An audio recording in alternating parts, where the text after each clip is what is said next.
Hi friends, my name is Borrodante, and welcome back to the Outlandish Curiosity. So let's work on the new 2 pages today.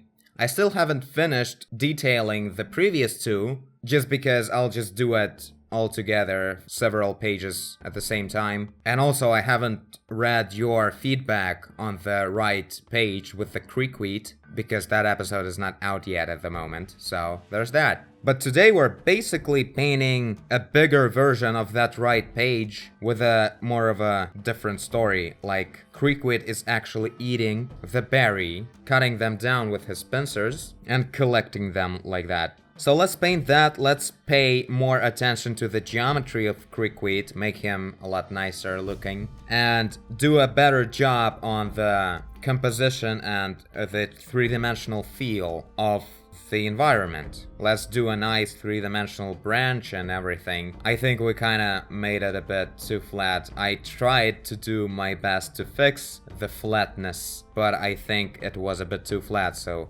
I'm gonna have to fix that later on the previous page. So, named after the sound it makes, the Creekweed forages berries with its pincers and funnels them straight into the mouth in a gutter-like fashion. So, literally what we see in the picture, but I guess we'll add like at least one other berry here, and he is collecting it into his mouth with these special claws right here. So that will look pretty obvious and cool. Okay, so for now let's work on the environment in general. I'll put this thing away. Cool. Okay, let's zoom out like this. Oh, one last thing. I mentioned it in the Outrage 5 video. My new brushes with the motion blur. So they're my favorite now. This whole set of brushes are all different now. Even like a Kira brush is also like, this is what one pattern looks like. You see, it's like motion blurred. So the step is 15%, but it seems like it's super smooth brush with a very dense step. So most brushes are like this now. Miyako is basically my favorite main brush now. It has such a natural, bristly look to it. So yeah, pretty happy with the new setting for these brushes. Bateau is a gigantic brush to fill things in. Now also motion blurred. Looks a bit nicer. Okay, so what brush to choose to start building up things? You know what, I probably want this motion blurred Chihiro brush. Yeah, let's use this. Okay, so the forest, the Creekweed on a branch, and the berries. Let's see what we got. Show me what you got. So let's start with some kind of a green air perspective look. It's important to think ahead in colors to drop them like as close to the final result as you think of it. You know what? I kinda need to think with the whole angle and everything probably, how exactly we want a branch going on, because there's kind of a puzzle here. We need to have Creekweed somewhere, right? Closer to the middle. This is like a close-up. And whatever he's doing, and there's the berry, and where this is going to be. And the problem is that the middle between 2 pages is gonna be like folded. So there shouldn't be any super important details in that area, because it's not gonna be visible in the physical version of the book. So let's see, what do we want to see necessarily going on?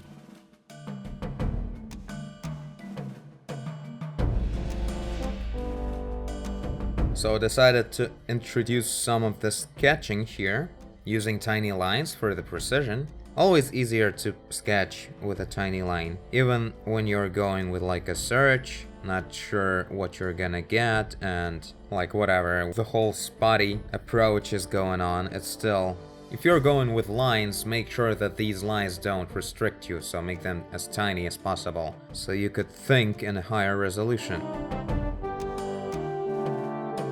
Oh my god, for a second I thought I was tripping with the text. Scared myself. Okay, so let's see. I think we need to position things like this. So the berry is right here. It will be falling down the gutter nicely. Now the pincers, maybe we should make them a little bit longer, which kind of would make sense, right? On the sketch they're a little bit shorter than they could be in order to cut something down so it would fall right down the gutter. Okay, we definitely can put the text lower or something, right? It's actually gonna look pretty cool if the text will be kind of like in the middle of the action. Maybe let's make it a bit shorter. Okay, not forgetting about the bleed area. This one. Something that will probably be cut away after printing, so... I guess the best way to spread the detail on both pages is to make things a lot closer, right? I wonder if this is okay, at the bottom like this. I think it's pretty cool, and in here we have a bunch of space for more cool berries and such. Yeah, this is starting to look pretty cool, like, in general, positioned on the page. I actually had no idea how to position it. I thought, well, this is not gonna work out. But I think it's pretty cool now. Yeah, right here we need, like, super close-up berries. They're, like, really close to the camera. And maybe, like, in the shadow, mostly, or something. Well, not right behind the text. What am I like?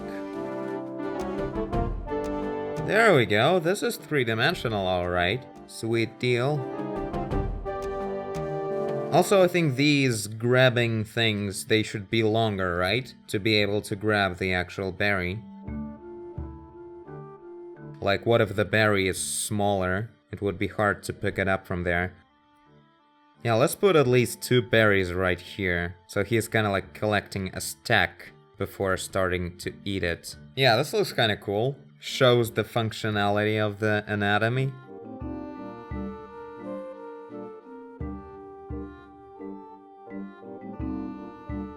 Let's probably make him eating one of the berries, like right now, right? That would make the things more interesting. Yeah, he's holding it like this and kind of like numbing it.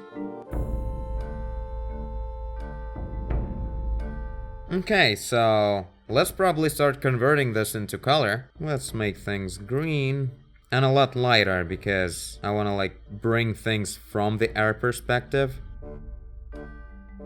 Okay, so what's your colors? Yellow, yellow, and pincers, and all the limbs are green and all the hard stuff is yellow.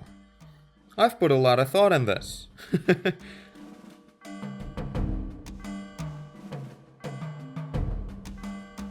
I want to have a cool lighting in this picture. So the sunlight will be breaking from the back like this, right? So all the berries will have a rim lighting like this.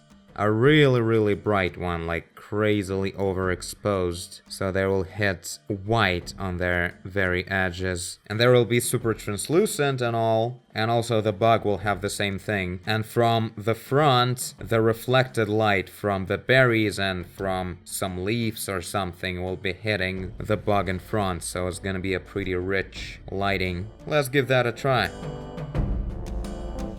Crap, I forgot to erase this arrow. No, whatever.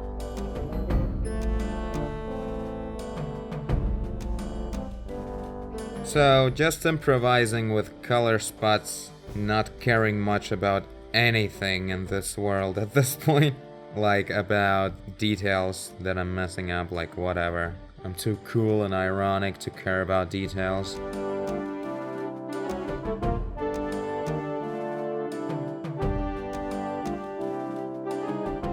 Whoa, that's creepy. It's weird how it almost starts to look like something. Was such a mess when I started putting colors in.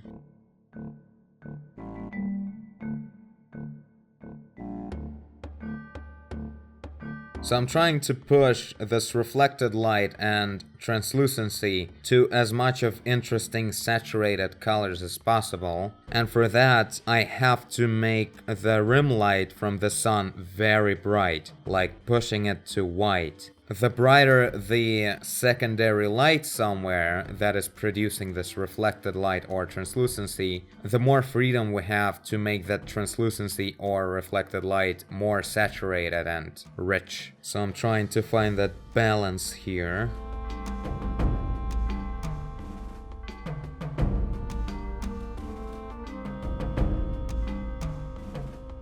Okay, so I think basic colors are here. Wow, this looks pretty photorealistic with all this super bright exposure and everything, if you don't pay attention to actual details right now. Yeah, this is kind of cool looking, I like it. So let's push some details and proportions around to make sense out of these color spots on a bit of a bigger scale. And I guess that will be it for this episode. Pretty cool looking stuff.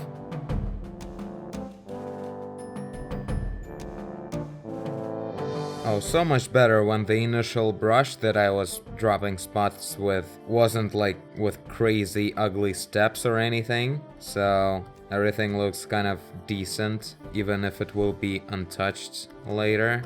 Nice.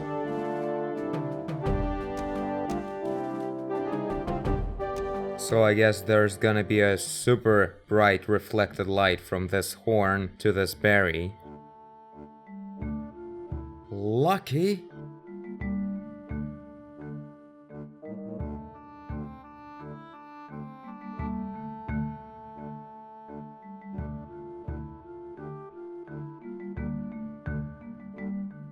Okay, well this is pretty sweet. I love these berries in the close-up. They bring some awesome perspective to the picture. Cool. A great base to work with in the future. Okay, so I guess this is it. Last moment fixes as usual.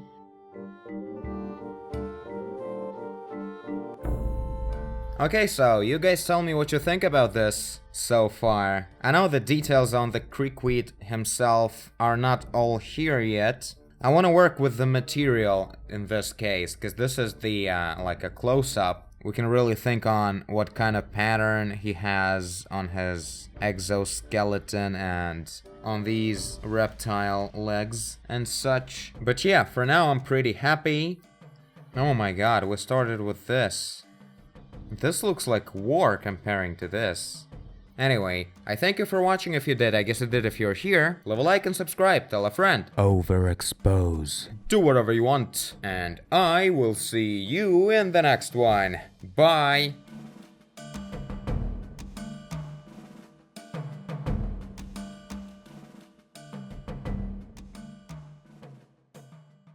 How many of these berries can fit in that body?